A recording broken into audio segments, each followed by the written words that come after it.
Hello friends. మన ఒడిస్సా జర్నీలో ఇది 11వ వీడియో. ఈ వీడియోలో మీరు చూడబోతుంది ముక్తేశ్వర సిద్ధేశ్వర ఆలయం. ఇక్కడ మీకు లెఫ్ట్‌లో కనిపిస్తుంది సిద్ధేశ్వర ఆలయం. ఇది ముక్తేశ్వర ఆలయం తర్వాత నిర్మింపబడింది. అలాగే ముక్తేశ్వర ఆలయం పరశురామ ఆలయానికి వారసుడిగా చెప్పబడుతుంది. అంటే పరశురామ ఆలయం నిర్మించిన తర్వాత ముక్తేశ్వర ఆలయం, ముక్తేశ్వర తర్వాత సిద్ధేశ్వర ఆలయం నిర్మించబడ్డాయి. పరశురామ ఆలయం ఎలాగైతే తన నిర్మాణ శైలితో ఇతర ఆలయాలను ప్రభావితం చేసిందో, అదే విధంగా ముక్తేశ్వర ఆలయం తన శిల్పకళతో తర్వాత ఆలయాలను ప్రభావితం చేసింది. ఇక్కడ చూడొచ్చు. ఇక్కడ చూస్తున్న సిద్ధేశ్వర ఆలయం కూడా ఈ ముక్తేశ్వర ఆలయంతోనే ప్రభావితం చేయబడింది. అలాగే ఇక్కడ చూస్తున్న చిన్న చిన్న టెంపుల్స్ ఉన్నాయి కదా! ఇవి ముక్తేశ్వర ఆలయానికి ముందుంటాయి. అలాగే ఇప్పుడు చూస్తున్నటువంటి ముక్తేశ్వర ఆలయానికి ముందు ఒక గోపురం ఉంది. ఈ గోపురం భువనేశ్వర్ ఏ ఆలయానికి ముందు కూడా ఎటువంటి గోపురాలు ఉండవు. కేవలం ఈ ముక్తేశ్వర ఆలయం ఈ వంపు తిరిగిన గోపురంతోనే ప్రసిద్ధి చెందింది. అంతేకాదు, ఈ ఆలయం 10వ శతాబ్దానికి చెందింది. భువనేశ్వర్‌లోని అత్యంత అందమైన దేవాలయాలలో ఈ ముక్తేశ్వర ఆలయం ఒకటి. ఈ ముక్తేశ్వర ఆలయం ముందున్నటువంటి చిన్న చిన్న దేవాలయాలను నైవేద్య దేవాలయాలుగా అప్పట్లో భావించేవాళ్ళు. ఇక్కడ చూడొచ్చు. ఈ టెంపుల్ లోపల మీకు ఒక రాహుకేతువు లాంటి ఒక బొమ్మ, ఆ బొమ్మ చేతిలో మీకు కలశాలు కనిపిస్తూ ఉన్నాయి. అలాగే కొన్ని గుహలలో ఇక్కడ సరస్వతి, గణేశుడు ఇలా కొన్ని దేవతల విగ్రహాలు కూడా ఉన్నాయి. అవి కూడా మీరు వీడియోలో చూడొచ్చు. అలాగే ఇక ముక్తేశ్వర ఆలయం విషయానికొస్తే, ముక్తేశ్వర ఆలయం దాని ముందు ఉన్నటువంటి వంపు తిరిగిన తోరణంతోనే ప్రసిద్ధి చెందింది. ఈ తోరణం చాలా చూడడానికి ఎంతో అద్భుతంగా ఉంటుంది. అలాగే ఇక్కడ చూడవచ్చు మీకు. ఇది మీకు గర్భగుడి.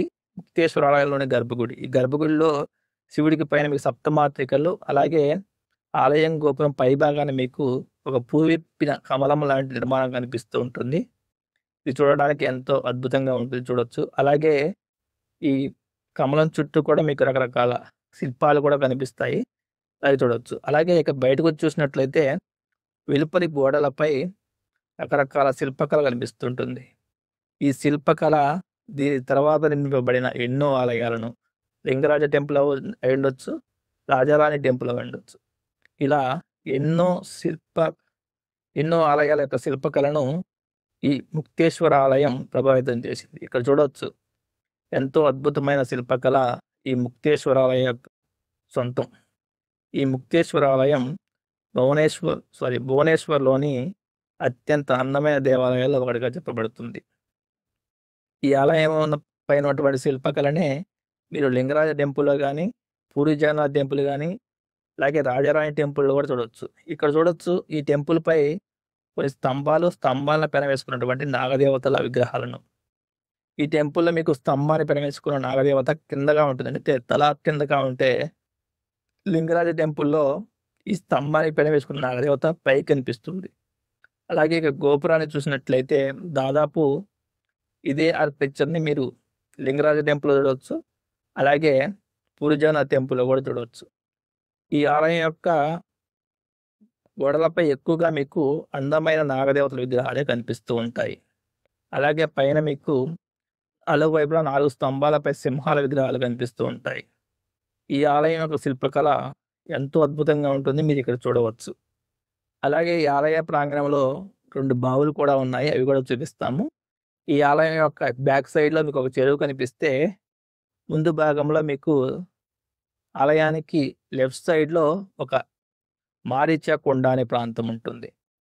ఒకప్పుడు ఈ కుండలో మహిళలు స్నానం చేస్తే వాళ్ళకి సంతాన భాగ్యం కలుగుతుందని, వాళ్ళకి ఎటువంటి ప్రాబ్లమ్స్ ఉన్నా పోయేవని చెప్తున్నారు. ప్రస్తుతం అయితే అది లాక్ చేసి ఉంది.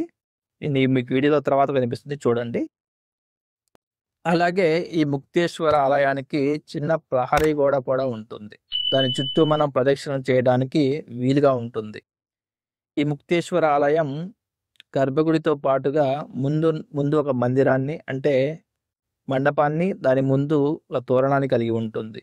ఈ తోరణం మీరు భువనేశ్వర్‌లోని ఏ టెంపుల్ ముందు కూడా ఎక్కడా గాని ఎటువంటి తోరణాలు కనిపించవు.